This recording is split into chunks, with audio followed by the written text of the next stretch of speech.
ನಮಸ್ಕಾರ ಫ್ರೆಂಡ್ಸ್, ನಿಮ್ಮೆಲ್ಲರಿಗೂ ನಮ್ಮ ಚಾನಲ್ಗೆ ಸ್ವಾಗತ. ಆಗಸ್ಟ್ 2026ರ ಕ್ರೀಡಾಕೂಟಗಳು ಮತ್ತು ಇತ್ತೀಚಿನ ಕ್ರೀಡಾ ಬೆಳವಣಿಗೆಗಳ ಆಧಾರಿತ ಪ್ರಮುಖ MCQ ಪ್ರಶ್ನೆಗಳು ಇಲ್ಲಿವೆ. ಬನ್ನಿ ಪ್ರಶ್ನೆಗಳನ್ನು ನೋಡಿಕೊಂಡು ಬರೋಣ. ಪ್ರಶ್ನೆ 1. ಆಗಸ್ಟ್ 2026ರ BWF ವಿಶ್ವ ಬ್ಯಾಡ್ಮಿಂಟನ್ ಚಾಂಪಿಯನ್ಶಿಪ್ನಲ್ಲಿ ಭಾರತದ ಸಿಂಗಲ್ಸ್ ವಿಭಾಗವನ್ನು ಮುನ್ನಡೆಸಲಿರುವ ಪ್ರಮುಖ ಆಟಗಾರ್ತಿ ಯಾರು?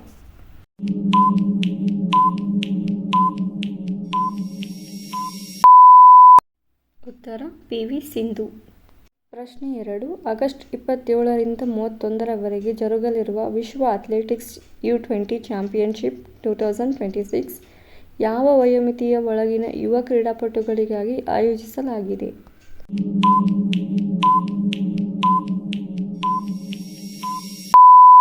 ಉತ್ತರ 20 ವರ್ಷದೊಳಗಿನ ಯುವ ಕ್ರೀಡಾಪಟುಗಳಿಗೆ. ಪ್ರಶ್ನೆ 3. ಇತ್ತೀಚೆಗೆ ಅಂತಾರಾಷ್ಟ್ರೀಯ ಕ್ರಿಕೆಟ್ ಮಂಡಳಿ ಪ್ರಕಟಿಸಿದ ನೂತನ ನಿಯಮಗಳ ಪ್ರಕಾರ T20 ಕ್ರಿಕೆಟ್ನಲ್ಲಿ ಸ್ಟಾಪ್ ಕ್ಲಾಕ್ ನಿಯಮವನ್ನು ಕಡ್ಡಾಯಗೊಳಿಸಲಾಗಿದೆ. ಇದರ ಅಡಿಯಲ್ಲಿ ಓವರ್ಗಳ ನಡುವೆ ಎಷ್ಟು ಸಮಯದ ಮಿತಿ ಇರುತ್ತದೆ?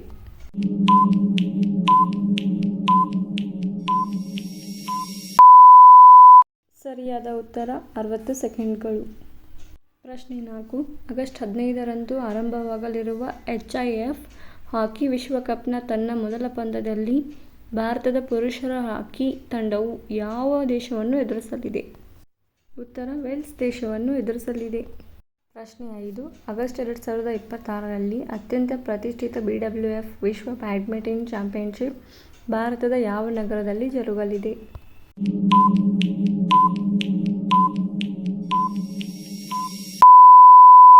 ಉತ್ತರ ನವದೆಹಲಿ. ಪ್ರಶ್ನೆ 6. ಆಗಸ್ಟ್ 14ರಿಂದ 30ರವರೆಗೆ ಜಂಟಿಯಾಗಿ ಆಯೋಜನೆಗೊಳ್ಳಲಿರುವ 2026ರ ಪುರುಷರ ಮತ್ತು ಮಹಿಳೆಯರ HIF ವಿಶ್ವಕಪ್ ಯಾವ ಕ್ರೀಡೆಗೆ ಸಂಬಂಧಿಸಿದೆ?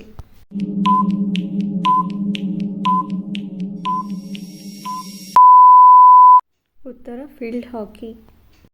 ಪ್ರಶ್ನೆ 7. ಆಗಸ್ಟ್ 22ರಂದು ಜರುಗಲಿರುವ Indian open world athletic continental tour ಭಾರತದ ಯಾವ ರಾಜ್ಯದಲ್ಲಿ ಆಯೋಜನೆಗೊಂಡಿದೆ?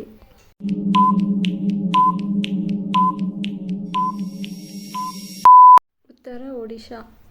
ಪ್ರಶ್ನೆ 8. ಆಗಸ್ಟ್ 30ರಿಂದ ನ್ಯೂಯಾರ್ಕ್ನಲ್ಲಿ ಆರಂಭವಾಗಲಿರುವ ವರ್ಷದ ಕೊನೆಯ ಪ್ರತಿಷ್ಠಿತ ಗ್ರ್ಯಾಂಡ್ ಸ್ಲಾಮ್ ಪಂದ್ಯಾವಳಿ ಯಾವುದು?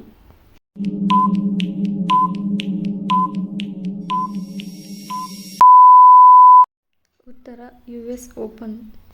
ಪ್ರಶ್ನೆ 9. ಆಗಸ್ಟ್ 30ರಿಂದ ನ್ಯೂಯಾರ್ಕ್ನಲ್ಲಿ ಆರಂಭವಾಗಲಿರುವ US ಓಪನ್ ಟೆನ್ನಿಸ್ ಪಂದ್ಯಾವಳಿಯನ್ನು ಯಾವ ರೀತಿಯ ಅಂಕಣದಲ್ಲಿ ಆಡಲಾಗುತ್ತದೆ?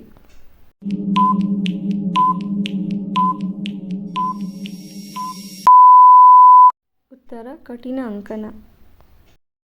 ಕೊನೆಯ ಪ್ರಶ್ನೆ. ಆಗಸ್ಟ್ 29ರಂದು ಭಾರತದಲ್ಲಿ ರಾಷ್ಟ್ರೀಯ ಕ್ರೀಡಾ ದಿನವನ್ನು ಯಾರ ಜನ್ಮದಿನದ ನೆನಪಿಗಾಗಿ ಆಚರಿಸಲಾಗುತ್ತದೆ? ನಿಮ್ಮ ಉತ್ತರವನ್ನು ಕಾಮೆಂಟ್ನಲ್ಲಿ ತಿಳಿಸಿ. ಧನ್ಯವಾದಗಳು. ಮತ್ತೆ ಸಿಗೋಣ ಮುಂದಿನ ವಿಡಿಯೋದಲ್ಲಿ.